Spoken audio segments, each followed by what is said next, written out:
Good evening and welcome to another edition of NightBlood RC. Right in the middle of this already. I honestly wasn't going to film this, but I decided, why not? Sitting here thinking about it and realized this is a question on two different types of cars that I've asked many times and I've never had any luck finding any answers. So, we're in the excuse me, we're in the middle of doing some mods here to our Nitro Rustler. You've seen this guy before. Of course, you've seen the wheelie bar that we kind of, custom did. Custom. Anyway, what we're in the middle of right now. Now, I've ran into this on the Nitro Rustler, and of course, its electric clone, the electric Rustler VXL that I have. We're working on fitting a custom body. Not a whole lot of options for bodies for these that actually fit right out of the gate. What you run into, of course, on most bodies that I've tried, front fit's fine. Actually, set that aside, and I'll grab the other body, and I'll show you exactly what the problem is. Now, this is actually a body for the HPI Firestorm that I made a long time ago, and then never used. I used it on my electric for a very short time because I hated it for what I'm about to show you. And then we started running it on this, so we cut out room for the exhaust and we cut out some air for the motor. But you can see, let me turn this car around, sorry.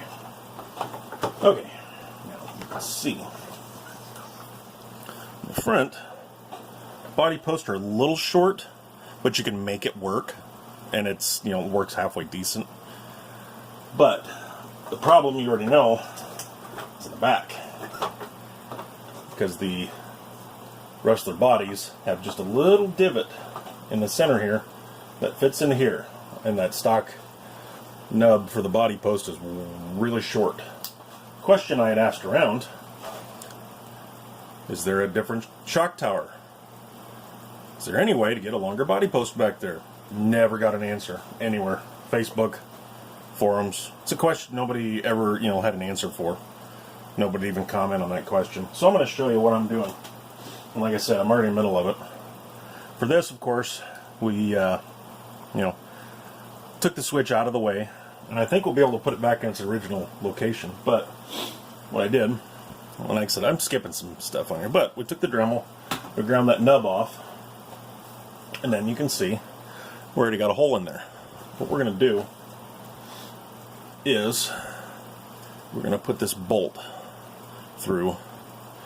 We're going to run it up this way. And I did not say this was going to be easy, but we're going to put this bolt up through there, hopefully. And then we will have a much longer, once it's in there, much longer body post. And we can actually drill a couple of holes through here for different bodies if we need to. Or what I'm going to do is put rubber around for a little bit of cushion, and hopefully that will help with some of the blow, because obviously that bolt's not going to give. I'm hoping that we didn't lose too much of the rigidity out of here, but I don't think that this is going to compromise the shock tower structurally at all. So, and yes, this car is very dirty. So there again, before we get into all the bashing and all that stuff from a dirty car. Yeah, I will admit it's been a while since it's been cleaned. We are at the end of the season, weather-wise here, because we are just about a half a week away or so, or half a week. We're about a week away or so from Halloween at this point, so my nitros are ready to come completely apart for the winter and get cleaned top to bottom. So all the nitro cars in my arsenal will be taken completely apart and every inch of them cleaned. So please don't bash on the dirty car. We literally just ran this car yesterday, me and my son. So that is the other reason why it is so dirty. We literally just ran it yesterday.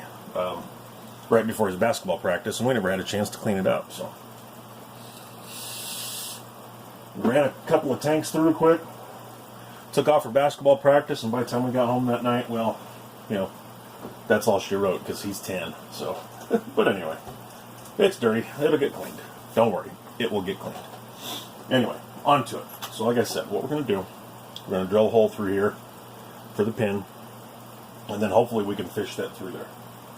So I'm going to work on that off camera to make this child friendly, because I'm going to swear a couple times, I'm pretty sure, doing this. We'll be back. Okay, so we did end up taking the back off, which is 2 screws, so not a big deal. Here's the grass from yesterday. But anyway, not a big deal. And we took that off just to get easier access to get the bolt in. You can see, there we go. You can see the hole we made right there. The nut, everything's good and tight. So let's flip this over real fast. Put that back in.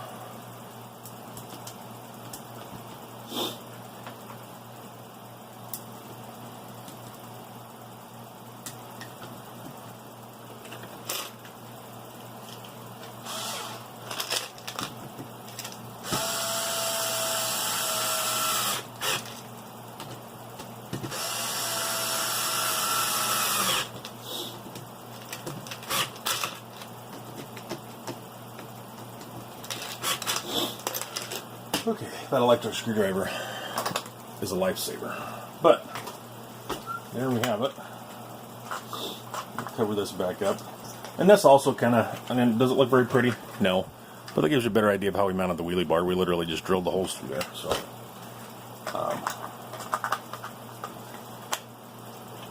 and that is, of course, why there's no batteries in there. Which, now that we've had a chance to run it